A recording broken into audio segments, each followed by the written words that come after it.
tout le monde, je vous retrouve après une vidéo un petit peu mode et déco pour une vidéo beaucoup plus beauté vu que ça sera un haul voilà, d'achat beauté. Il y a deux produits qui ont été envoyés par des marques mais sinon tout le reste voilà, j'ai acheté les produits et certains produits que j'affectionne déjà depuis un petit moment et d'autres qui sont de totale nouveauté, donc c'est pour ça que c'était intéressant de vous en parler.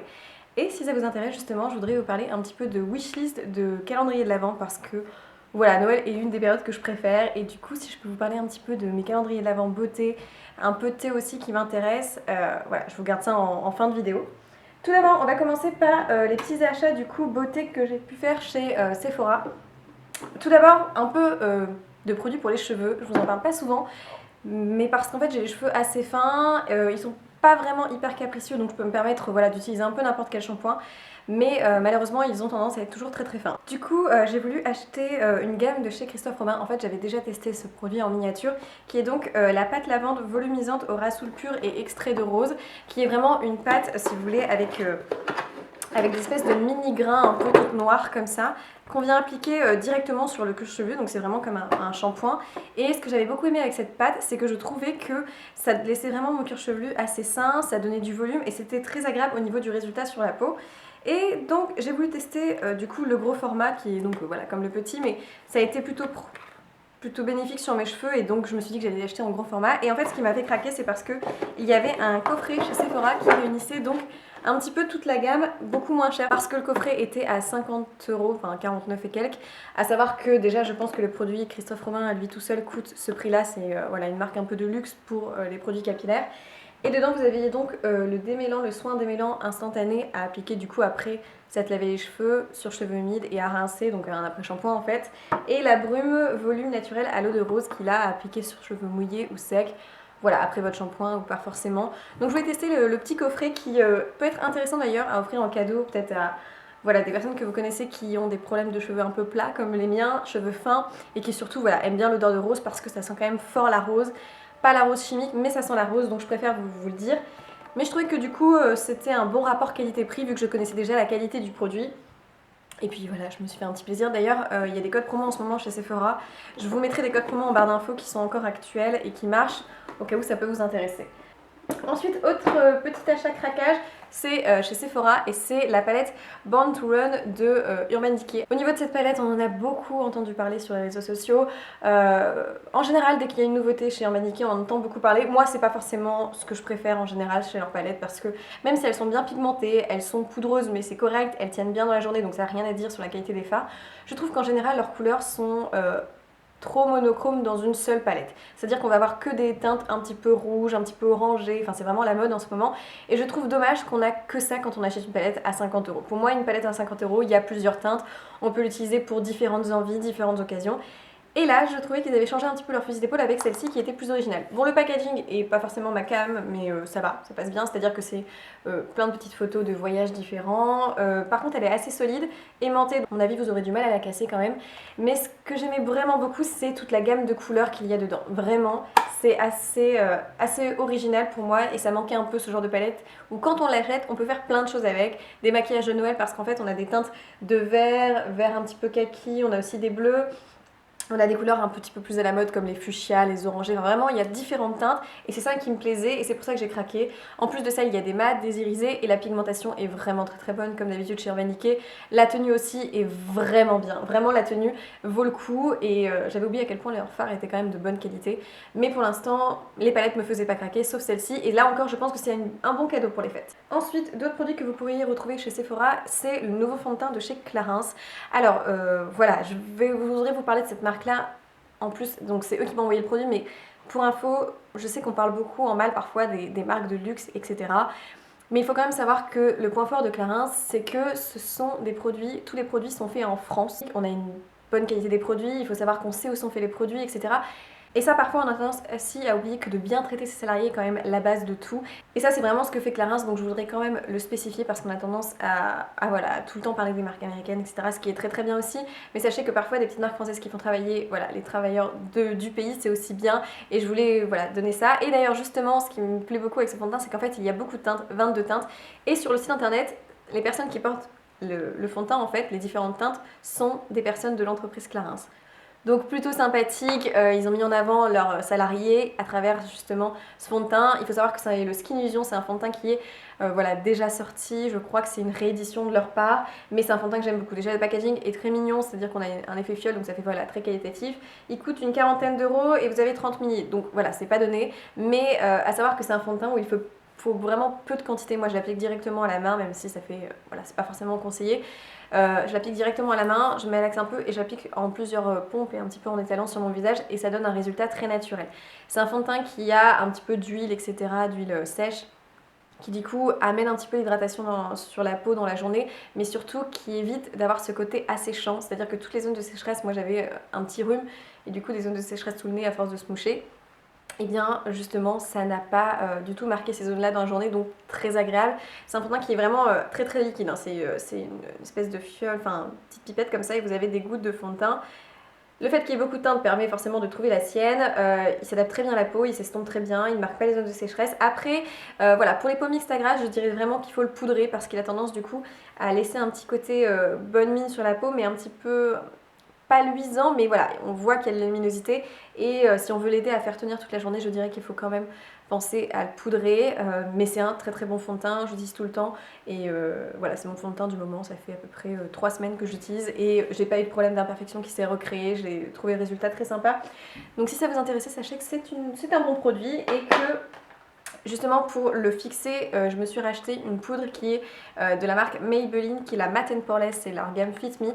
Et j'avais oublié à quel point cette poudre est bien. Alors c'est une poudre qui a quand même une teinte, donc moi j'ai la teinte 105 Natural Ivory, mais c'est une poudre que je trouve vraiment très pratique pour, voilà, pour fixer le teint.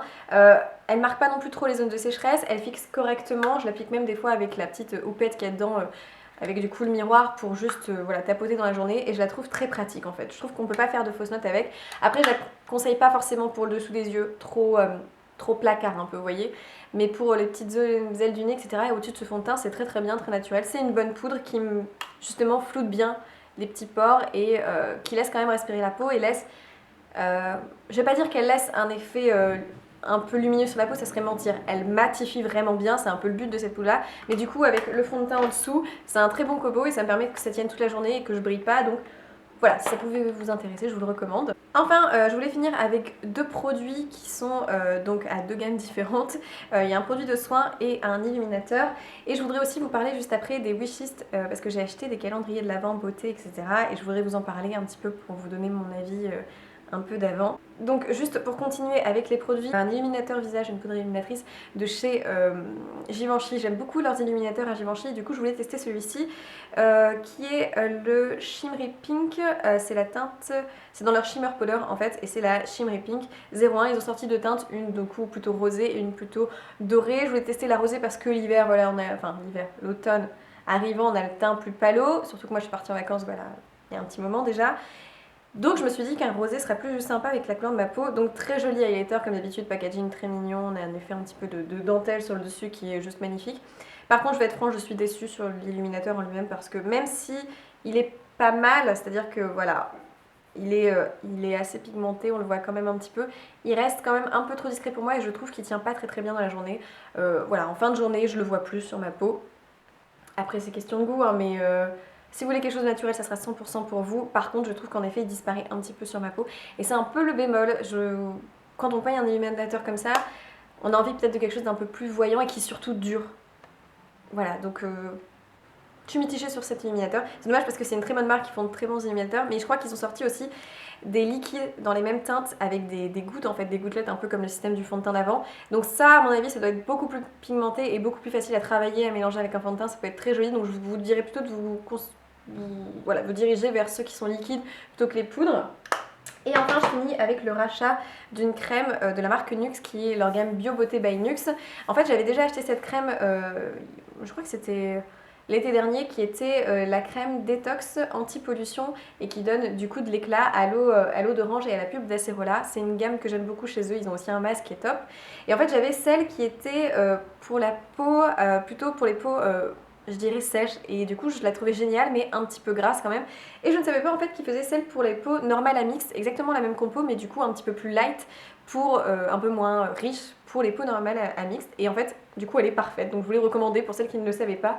C'est une crème qui ne me donne pas de boutons, qui hydrate comme il faut. J'ai l'impression qu'en fait, elle est complètement adaptée à ma formulation, enfin au type de peau que j'ai en fait. Et c'est une formulation qui marche très bien avec mon type de peau. C'est sans parabènes, c'est bio, donc pour celles qui ça intéresse, en plus c'est pas très cher. Je l'avais eu en parapharmacie, en promo, je crois que c'était à 11 ou 12 euros. Elle était à côté de ma para en promotion.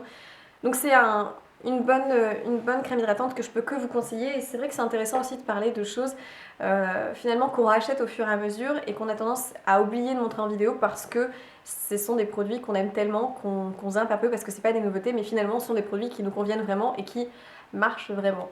Et aussi, donc au niveau des calendriers de l'Avent, je voulais vous parler du coup de mon craquage. J'ai craqué pour le calendrier de l'Avent beauté Glossy Box. Alors, je ne suis pas forcément une fanat de Glossy Box, je suis abonnée tous les mois, je vous mettrai un lien de parrainage si vous voulez qui vous permet d'avoir des points, etc. Je suis abonnée et tous les mois du coup je reçois la Glossy Box et je vous en parle plus vraiment, mais celle de septembre m'a beaucoup plu et du coup voilà, j'ai voulu me creuser un petit peu sur le calendrier de l'Avent. J'ai tenté, voilà, pour les abonnés il était à 100 euros, en plus j'avais des points qui me permettaient de réduire. Et surtout, il y avait plus de 300 euros de produits dedans, donc voilà, il était très joli. Et en fait, pour celles qui veulent un petit peu se spoiler, j'ai regardé une vidéo d'une américaine, en fait, je sais plus son nom, mais je vous mettrai le lien de la vidéo en barre d'infos, qui ouvre tout le calendrier de l'Avent 2018, elle l'a déjà. J'ai pas tout ouvert parce que je voulais pas me spoiler complètement, j'ai juste laissé les 3 cases. Sur les 3 cases, il y avait 2 produits qui me plaisaient beaucoup, de 2 marques que j'aime, une marque de maquillage qui est qui est assez onéreuse, et une marque un peu déco qui est du coup, voilà, qui n'est pas vraiment la beauté, mais je vous dis pas si vous voulez pas savoir, mais si vous voulez voir la vidéo, par contre, je vous le mets en barre d'infos si vous voulez vous spoiler. Et en même temps, voilà, il y a un autre calendrier de l'Avent qui plaît aussi beaucoup, qui est celui de chez L'Occitane, qui est un calendrier de l'Avent avec plein de petites miniatures de leurs produits. Moi, ça fait des années que je rachète l'huile de douche à l'amande, et je crois qu'en plus, il y a toujours la miniature dans ce calendrier de l'Avent, donc si ça peut vous intéresser, voilà. De toute façon, si je les commande, je vous ferai une vidéo avec parce que c'est sympa. Et surtout, pour celles qui aiment les thés, je vous recommande à 1000%. Je l'avais les dernières et j'attends là d'avoir la possibilité de le racheter quand il sera en commande dans mes petits magasins de thé. C'est le calendrier de l'Avent d'Aman Frères, qui est pas très cher. Je crois qu'il est à moins de 30 euros. Alors, je sais pas cette année s'il aura augmenté ou autre, mais vous avez du coup plein de thés dedans. Un thé pour chaque jour, donc 24 à 25 jours, ça dépend de ce qu'ils décident. Et à chaque fois, vous avez soit une infusion ou un thé de qualité. Et moi, j'utilisais un sachet pour faire un thé pour 2 personnes. Et avec mon copain, tous les soirs, on le prenait les soirs de Noël. Et ça réchauffait. Et c'est vraiment de très bons thés. En plus, en général, il est très beau. Ça décore l'appartement. Enfin, vraiment, je vous recommande si vous aimez les calendriers de thé. Celui-ci aussi est très bien. Mais je vous en reparlerai parce que j'aimerais vous faire une vidéo un peu plus axée sur Noël, l'été, etc. Enfin bref, j'ai hâte que ce soit les périodes de fête. C'est vraiment ma période préférée. Je sais que c'est étrange, les gens aiment plutôt l'été, mais moi j'aime vraiment beaucoup cette période. Donc voilà, je vous en redirai plus. En tout cas, j'espère que cette vidéo vous a plu, que vous avez passé un bon moment, un petit peu un blabla comme ça et à vie. Je vous souhaite plein de bonnes choses et puis évidemment, je vous dis à dans une prochaine vidéo. Ciao!